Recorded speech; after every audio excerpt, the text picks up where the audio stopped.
அகிலமெங்கும் உள்ள தமிழ் நேயர்கள் அனைவருக்கும் பரம்பரை ஜோதிடர் உங்கள் மனோ பாலாஜியின் அன்பான வணக்கம். மீனராசி நேயர்களுக்கு ஜூன் மாத ராசி பலன். இந்த ஜூன் மாதத்தில் இந்த கிரக பெயர்ச்சிகளால் உங்களுடைய ராசிக்கு எந்த மாதிரியான ஒரு பலன்கள் நமக்கு நடக்கப் போகுது அப்படிங்கிறத பற்றி தாங்க இந்த பதிவில் இப்போ நம்ம பார்க்க போகிறோம். ஃபஸ்ட் டைம் பார்க்குறவங்களா இருந்தீங்கன்னா சப்ஸ்கிரைப் பண்ணி பெல் பட்டன் அழுத்தி ஆல் ஆப்ஷன் கொடுத்து ஆதரவு கொடுங்க. மீனராசி நேயர்கள் அப்படின்னா மீனத்துக்கு குரு பகவானுடைய ஆதிக்கத்தில் பிறந்தவங்க. கௌரவம், தன்னம்பிக்கை, விடாமுயற்சி மட்டும் இல்லாமல் எதிலையும் வெற்றி அப்படிங்கிற ஒரு நிலையை நம்ம அடையணுங்கிறதுக்காக எவ்வளோ கஷ்டப்பட்டாலும் பரவாயில்லன்ட்டு போராடுவீங்க. போராடி ஒரு கட்டத்தில் பார்த்தீங்கன்னா கண்டிப்பாக ஜெயிச்சிருவீங்க. ஏன்னா அந்த திறமை உங்கள்கிட்ட இருக்குது. ஆனால் இன்றைக்கி வரைக்குமே நீங்கள் 30 வயசாக இருந்தாலும் சரி, 60 வயசாக இருந்தாலும் சரி, ஆனால் போராடாமல் எந்த ஒரு பலனை நீங்கள் அனுபவிச்சிருக்க மாட்டீங்க. மற்றவங்களுக்கு ஈஸியாக ஒரு வாய்ப்புகள் அமையும். ஆனால் உங்களுக்கு பொறுத்த வரைக்கும் ரொம்ப கஷ்டப்பட்டு தான் சில காரியங்களை நீங்கள் செய்வீங்க. சில காரியங்கள் இல்லை, எல்லா விஷயங்களும் அந்த மாதிரி தான். நீங்கள் கஷ்டப்பட்டு ரொம்ப கஷ்டப்பட்டு தான் ஒவ்வொன்றா நீங்கள் ஜெயிப்பீங்க. அந்த மாதிரி ஒரு நிலையில் தான் நீங்கள் வாழ்க்கையை இப்போ நடந்துகிட்ருக்கிறீங்க. அது சமீப காலமாக பார்த்தோம்னா 7.5 சனி. ஏன்னா இப்போ உங்கள் ஜென்மத்தில் சனி, இந்த ஜூன் மாதத்தில் சனி ஜென்மத்தில் தான் இருக்கிறாருங்க.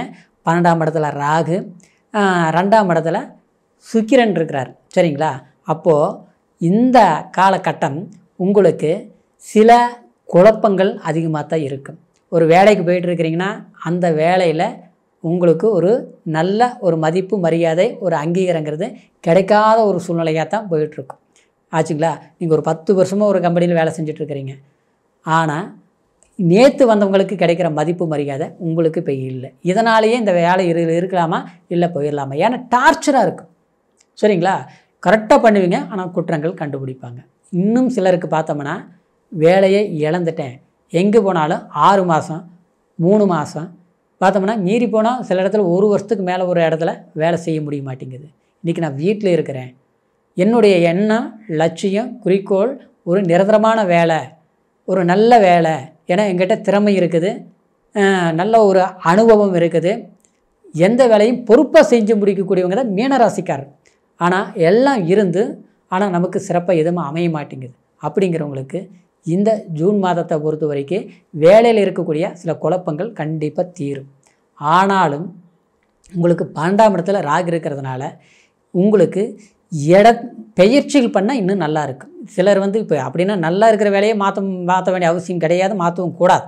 ஆனால் சிலர் பார்த்தோம்னா இந்த வேலை விட இதை விட நல்ல வேலை கிடைக்குமா அப்படின்னு எதிர்பார்க்குறவங்களுக்கு இந்த நேரத்தில் அப்ளிகேஷன் போடுறது, ஒரு வேலையை தேடுறது, இதெல்லாம் பண்ணுங்க. ஏன்னா 12ஆம் இடத்துல ராகு இருக்குது இல்லைங்களா?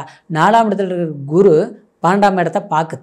அப்போது அந்நிய தேச பிரயாணம் அப்படின்னா வெளிநாடு போகிறது, இல்லையா ஒரு ஸ்டேட் விட்டு ஒரு ஸ்டேட் போகிறது, இல்லையா ஒரு ஊர் விட்டு பக்கத்துலேயே ஒரு வேலைக்கு போகிறது, இல்லை நம்ம இந்த மாதிரி பண்ணுறவங்க பண்ணினீங்கன்னா அது நல்ல சிறப்பாக இருக்கும்.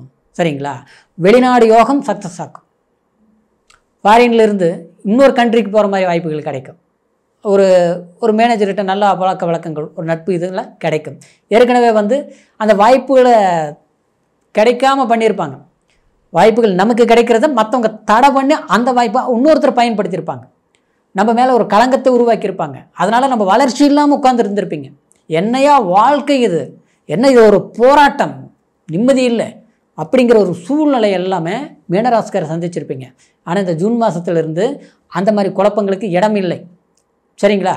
ஏன்னா உங்களுக்கு இருக்கக்கூடிய இந்த கிரக பயிற்சிகள் ஒரு சாதகமான வாய்ப்புகள் இருக்கும். ஏன்னா 3ஆம் அதிபதி முயற்சி, உபதேச ஸ்தானாதிபதி 2ஆம் இடத்துல இருக்குது. இந்த மாதம் ஃபுல்லாக அங்கே தான் இருக்கும். சரிங்களா? அப்போது பணம், பொருளாதாரம், செல்வாக்கு, லாபத்தை நீங்கள் அடைவீங்க.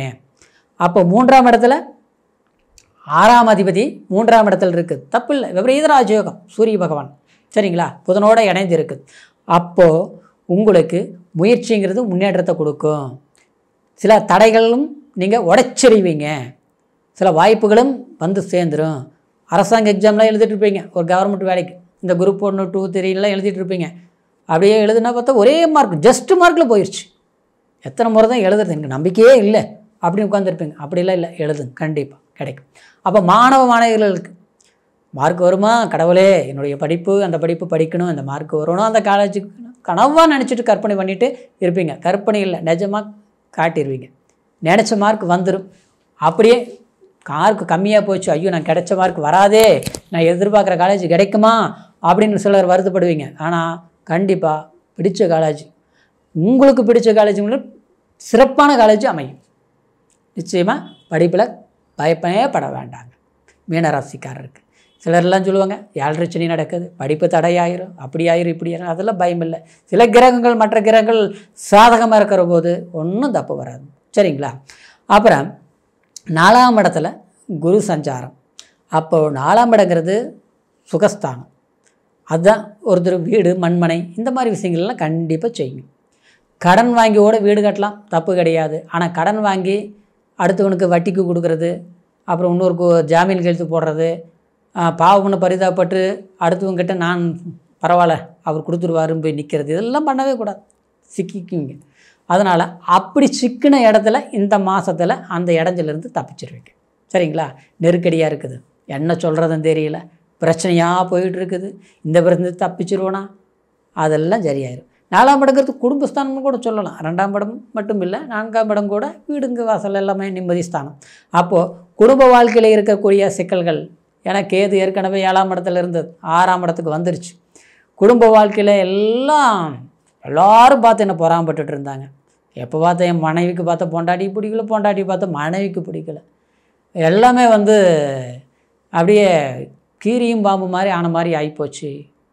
இதெல்லாம் ஒத்து வருமா, சேர்ந்து வாழ முடியுமா, பிரச்சனையாக போயிட்டு இருக்குதுங்க, எப்போ தான் தீருதுன்னு தெரியல, அப்படிலாம் நினைக்கூடாது. எதுவாக இருந்தாலும் பேசுங்க, சரியாயிடும். சிலர் எல்லாமே உண்மையான அன்பு குடும்பத்துக்குள்ளே கணவன் மனைவி விட்டு கொடுக்கவும் வாழ்ந்துட்டுருப்பீங்க. ஆனால் பணப்பிரச்சனையினால் அப்படியே பிடிக்காத மாதிரி ஆயிடுச்சு. பிரச்சனைனா என்ன? ஏன்னா நம்ம நல்லவங்க தான், மீனராசிக்காரரு, அடுத்தவனுக்கு உபதேசம் பண்ணியே இன்றைக்கி நம்ம குடும்பத்தை கவனிக்காத மாதிரி ஒரு கற்பனையில் வீட்டில் இருக்கிறவங்க பார்த்துட்ருக்குறாங்க. அதுவும் உண்மைதான ஒரு விதத்தில். அடுத்தவன் பிரச்சனைனா சாயங்காலம் வரைக்கும் கஷ்டப்படுவோம், முடியாத பிரச்சனையாக இருந்தால் கூட போய் தீர்த்து வச்சுட்டு வந்துடுவோம். ஆனால் இன்றைக்கி பார்த்தோம்னா ஊருக்கெல்லாம் ஓடி ஆடி வேலை செஞ்சோம். ஆனால் நமக்கு தேவையானது இப்போது தேடி வந்ததை அதை மற்றவன் பிடிங்கிட்டாங்க, பிரச்சனை ஆகிப்போச்சு. பணம் இருந்த பணம் அடுத்தவங்கிட்ட கொடுத்து கைவராமல் போச்சு. ஒரு இடம் இருக்குது விற்க முடியல, சொந்த பந்தமே நமக்கு விரோதியாக ஆகிட்டாங்க, நம்மளை அப்படி எதிரியாக பார்த்துட்ருக்குறாங்க. எல்லாம் ஏமாளி பொழப்பு பொழைச்சிட்டேன்ட்டு நம்ம வீட்டிலே இருக்கிறவங்கள நம்மளை பார்த்து முறைக்கிறாங்க. இதனால் இவங்களெல்லாம் நம்ம வீட்டில் இருக்கிறவங்க மற்றவங்களுக்காக வாழ்ந்தது கரெக்டு தான், ஆனால் நம்ம குடும்பத்துக்காக தேவையானது நம்ம செஞ்சு கொடுக்கணும் இல்லையா? அதுக்கு சில வேலை, அப்புறம் சந்தர்ப்பம், சில பிரச்சனைகள் எல்லாம் சரிப்படுத்தணும் இல்லையா? அந்த நேரம் வருமா? கண்டிப்பாக ஜூன் மாதம் வந்துருச்சு. சரிங்களா? அதனால் கடந்த காலத்தில் கஷ்டங்கள் 1000 இருந்தாலும் எல்லாமே மறைஞ்சதை விட்டுட்டு இப்போது வாய்ப்புகள் சாதகமாக இருக்கிறதுனால வேலையிலிருந்து பணவரவுலேருந்து கொஞ்சம் நல்லா தான் இருக்குதுங்க. முயற்சிகள் எடுங்க, சாதகமாக இருக்கும். ஜென்மச்சனி அது இதுன்னு பயந்துக்கு வேண்டாங்க. எப்போவுமே கடவுள் ஒரு பக்கம் நமக்கு சில பிரச்சனைகள் கொடுத்தாலும் மறுபக்கம் சில பிரச்சனைகள் நம்ம வாய்ப்புகள் கொடுப்பாரு. எங்கெங்க நீங்கள் தான் சொல்கிறீங்க எனக்கு நல்ல வழியே வந்த மாதிரி தெரியல அப்படின்லாம் வருத்தப்பட வேண்டாங்க. நம்மளுடைய கோட்சாரம் நல்லா இருக்குதுங்கிறதுனால நம்மளுடைய பிறப்பு ஜனன ஜாதகமும் தசாபுத்தியும் சாதகமாக இருந்ததுன்னு வச்சுங்களேன், 100% நடந்தே தீரும். வெற்றி கண்டிப்பாக நடந்தே தீரும், கவலைகள் வேண்டாம். அதே மாதிரி வயதானவர்களுக்கு மருந்து மாத்திரை சாப்பிட்டுட்ருக்குறோம், இதே இன்னும் அதிகமாகிருமா, கடவுளே குறைஞ்சிருமா, கொஞ்சம் தெம்பு வந்துடுமா அப்படின்லாம் வருத்தப்பட்டுருவேன். சிலர்லாம் ஆப்ரேஷன் பண்ணணும், ஒரு ஹாஸ்பிட்டல் போன சின்ன பிரச்சனை தான் பெருசாகி போச்சு, இது மருந்து மாத்திரையில் சரியாயிருமா, எப்படிங்க இல்லை ஆப்ரேஷன் பண்ணி ஆகணுமா அப்படிங்கிறதெல்லாம் கண்டிப்பாக மருந்து மாத்திரையிலேயே சரியாகிறதுக்கு உண்டான வாய்ப்புகள் இந்த மாதம் இருக்கிறதுனால அந்த மாதிரி மருத்துவரை பாருங்கள், அதுக்கு உண்டான வைத்தியங்களை செய்யுங்க. பெரிய தொந்தரவுகள் இருக்கிறது கூட சிறுசாக மாறிடும். சரிங்களா? அதே மாதிரி குடும்ப ஒற்றுமைகள் அதாவது இல்லாமல் கொஞ்சம் மன வருத்தங்கள் பட்டுட்டு இருக்கக்கூடியவங்களெல்லாம் இந்த நேரத்தில் இந்த ஜூன் மாதத்தில் ஒரு இடத்துல உட்காந்து கலந்து பேசி பிரச்சனைகளை தீர்க்கக்கூடிய மாதமாக அமையும். வருத்தங்களை தீரக்கூடிய மாதங்களாக அமையும். கடன் பிரச்சனைகளுக்கு ஒரு முடிவுகள் தேடக்கூடிய ஒரு மாதங்களாக அமையும். ஆக மொத்தத்தில் இந்த மாதத்தை பொறுத்த வரைக்கும் மீனராசிக்காரருக்கு கண்டிப்பாக பரவாயில்லைங்கிற ஒரு நிலைப்பாட்டில் இருக்கிறதுனால புதிய முயற்சி முழுமையான வெற்றி. சரிங்களா? இப்போது இந்த கோச்சார பலன் தான் நம்ம சொல்லியிருக்கிறோம். பிறப்பு ஜனன ஜாதகத்தையும் ஒரு முறை பார்த்துக்குங்க.